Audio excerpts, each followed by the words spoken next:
I don't know whether TVK, Vijay's political party, is actually actively, systematically mobilizing young men because it's a very new party. Second, probably they sort of base themselves on the fan club. And the fan club obviously is very young fellows who have been part of, cine viewing and the collectivization.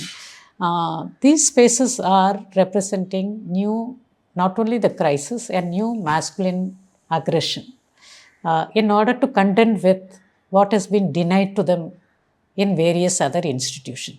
One, educational institutions are taking punitive actions, and there are measures put in place against drug abuse, and police forces or other forms of institutional surveillance and control is a threat to youth resistant politics.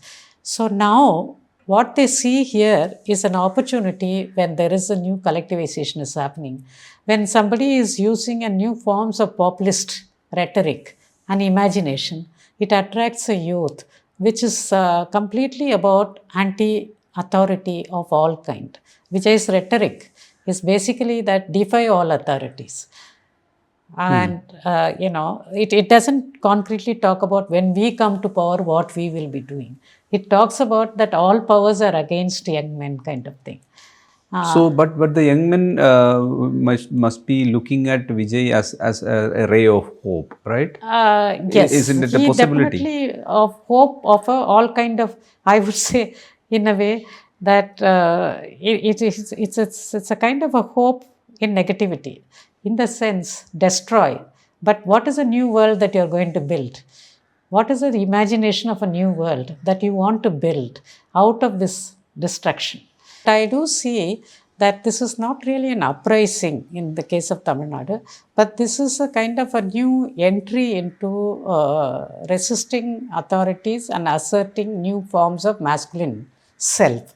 And the opportunity being provided by TVK. I think this moment provides an opportunity to understand what I would call as a dangerous class. This is a dangerous class, a subaltern. Definitely they are not someone from above. And this class does not have a generation to back up in terms of wealth or in terms of political opportunity.